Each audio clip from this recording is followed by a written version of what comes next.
Detective Lieutenant Richard LeBrun, Nassau County Police Department. This press conference has been scheduled to provide information with regard to how the Nassau County Police Department is responding to possible coronavirus cases. Present are Nassau County Executive Laura Curran, Commissioner of Police Patrick Ryder, our First Deputy Commissioner of Police Kevin Smith, Nassau County Department Health Commissioner Dr. Larry Eisenstein, Assistant Bureau Director of the Emergency Ambulance Bureau James O'Melia, President of the CSEA Ron Guerreri, and the President of the Police Medic Association Chris Callender. At this time, I would like to introduce County Executive Laura Curran. Good morning. Thank you very much for joining us. Today we're going to talk about how we're keeping our first responders safe. So our first responders, our police officers, our police medics, are the ones who go out and deal with a crisis. They are on the front lines of a crisis. I want to say, before I talk about law enforcement, I just have to give props to our wonderful health department under the leadership of Commissioner Lawrence Eisenstein. We are tracking the contacts of the one confirmed case that we have so far in Nassau County, tracking the contacts, investigating the contacts, and if there are people who are deemed at risk, who know this person and are close with this person, they will be contacted directly by the health department. I think one thing that we need to really make sure is that we're giving our law enforcement, our first responders, and our police medics the tools that they need to stay healthy and to stay safe. So it comes very easy, giving them things like these wipes, hand sanitizer, masks, and gloves, making sure that with the challenges with the supply chain, with trade being cut off from China where a lot of these things are made, that we have the supplies that they need to stay safe so that they can do their job for the rest of us. The other thing that our wonderful personnel in law enforcement and our EMTs, they're trained in keeping people calm, which I think is incredibly important right now. I think the virus, yes, it's a challenge and it's a public health challenge, but I think the anxiety and the nervousness around this virus is just as dangerous at this time. So our police officers are trained to diffuse hot emotional situations, to diffuse emotional time bombs, if you will, and our medics are trained in the same way. So if there's a potential case, if there's a patient who's really anxious, or if their families are anxious, or if there's just the general anxiety that they're dealing with out in the community, I think that they can do a great job in making sure that people remain calm while we continue to give the facts. I think the best way to reassure the public is to just give the facts as we have them, and that's what we will continue to do every day as this goes on. Of course, we're hoping that the virus will subside. We don't know. This is a microscopic particle that has been on planet Earth for just a few months. We don't know much about it. It's called novel coronavirus. Novel means new. We don't know if it's like a flu, where it cycles in and it cycles out. Could it go on? We just don't know. There are many unknowns. So we will continue to provide the public with information, with the facts. And we also want to encourage that at this time, people on Long Island can go about their lives, can go about their routines, can continue to go to work. And please know that we're doing with our health department, with our police department, with our police medics, to do everything we can to keep you safe. And again, I want to thank the amazing men and women in law enforcement and our police medics for stepping up, doing the job, being on the front lines, and we will continue to do what we can to provide them with the tools that they need to get it done. After I turn it over to the police commissioner, I will give you a quick update on where we are with the statistics and the numbers having to do with the coronavirus here in Nassau County. And now over to Police Commissioner Patrick Ryder. Good morning.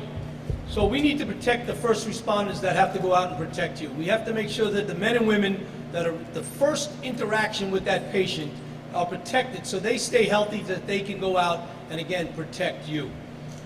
Many times if you have symptoms, you're going to call your health provider first. But if you're calling 911, be prepared that you will be asked the questions. Have you traveled in the last 14 days? What kind of symptoms do you have? That's all part of us preparing our responders when they get there. We will immediately tell our first responders that you will use universal precautions. With universal precautions come that they would don the mask and wear the gloves coming into your house.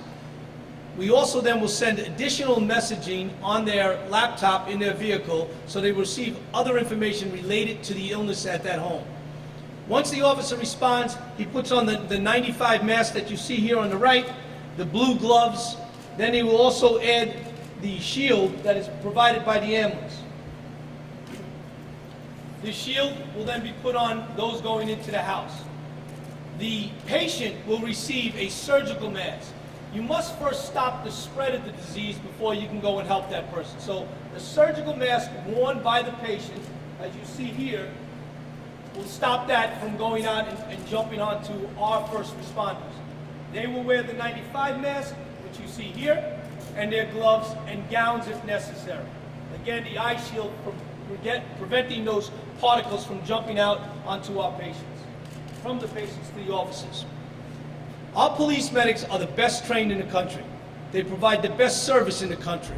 But every day you're challenged with new problems, new diseases. This is very fluid. It's changing every day.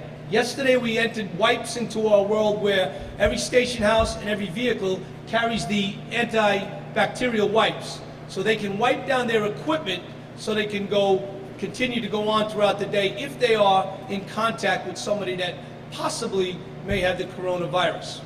We do the same with all our ambulances. When they come back, our police medics get in there and they disinfect and spray the entire ambulance before they put it back in service. We're taking all the precautions, but we need to ask you to do the same thing. We need you to be smart about this. If you're sick, stay home.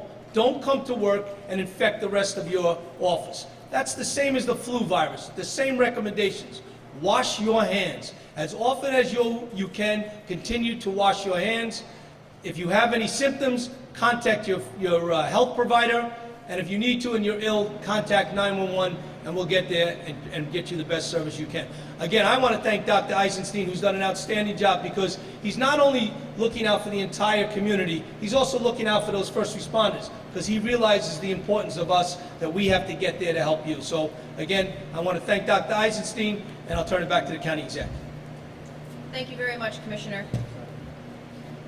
So you heard that, right? Wash your hands, use hand sanitizer, avoid touching your eyes, nose, and mouth.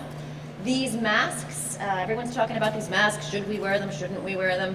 If you're ill, yes, you should wear them. If you're going to help someone, you're a medical professional, and there's a possible case, yes, because you know how to wear them properly. If you're a regular person out there, you're not symptomatic, don't wear the mask. Don't bother. It's a waste of time. It's not going to prevent you from getting the virus. And also, we're told by our medical professionals that when you wear the mask and you don't need it, you're actually touching your face more to adjust it, to move it up and down. So if you don't need it, don't bother. Don't waste your time trying to track down the masks. If you're not feeling well, if your child's not feeling well, keep them home. You stay home. Don't go to the doctor. Don't go to the emergency room. Don't go to the urgent care in case you're contagious. Call your health care provider, and then they will guide you with what you need to do. So I just want to brief you on the latest numbers that we have. There is still, at this time, as I'm standing here right now, just one confirmed case in Nassau County. 48 people are being monitored and are under voluntary isolation, and 18 people are under investigation. Now that means there are 18 tests pending at this time. So of course we will update you with the results of those tests, correct, as they become available. Happy to take any questions that you might have.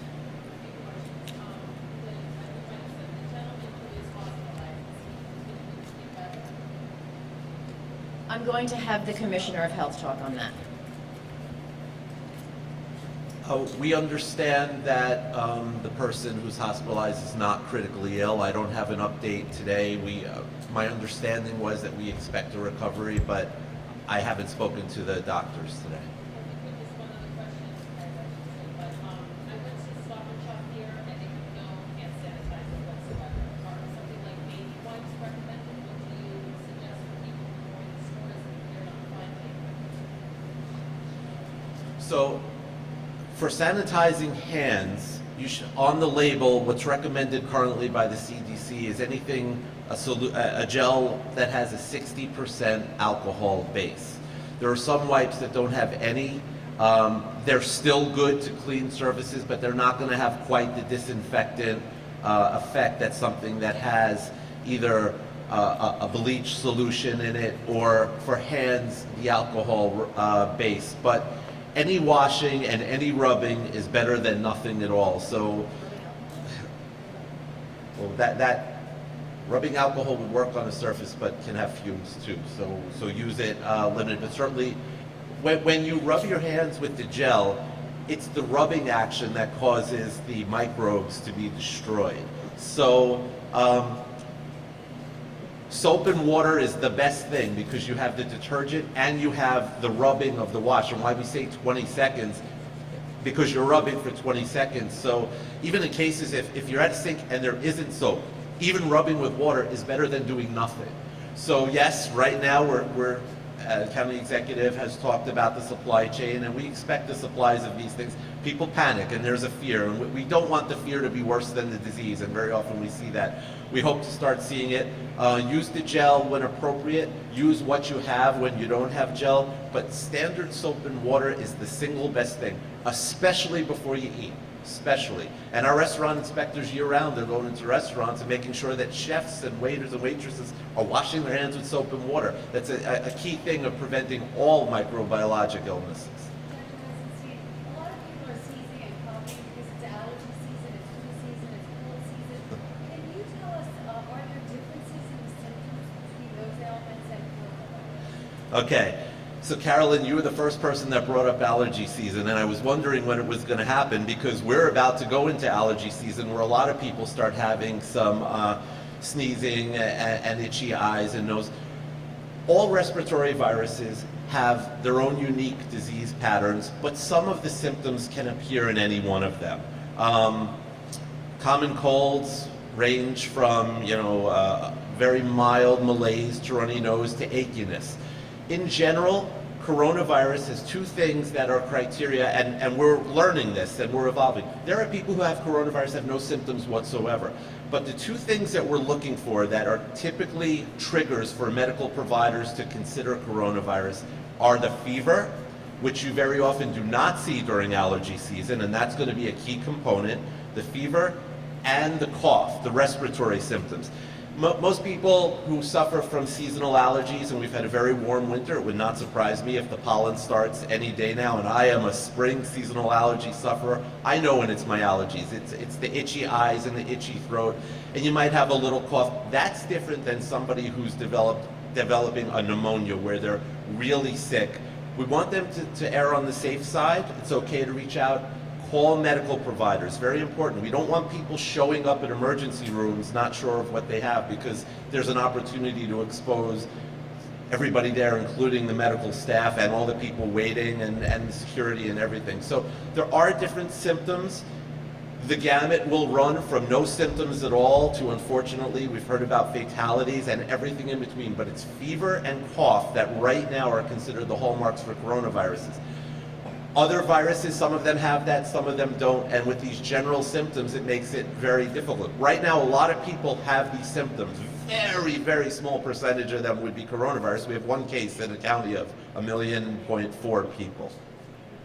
So, my son goes to a school in Nassau County. I received an email this morning that they're looking at long-range plans in case they have to close. Should parents be concerned about this? I'm sure I'm not the only parent in Nassau County who's received such a list. I have kids in public schools as well. They're being very proactive in getting information out to the parents, which I think is very important. These decisions are not made by the county whether or not to close schools. It's made by the school district, and often with guidance from the state. We all remember during Sandy when they got time off. A lot of kids on the South Shore got time off school. And you're supposed to get 180 days a year. They gave them a forgiveness for that. We don't know if we're going to be facing that sort of thing. We do know that children aren't really getting the virus. They're not becoming sick with the virus. I guess I misspoke. They might be getting it, but they're not getting sick from it. The danger then is that if they catch it, will they spread it to their grandparents, to their baby brothers and sisters?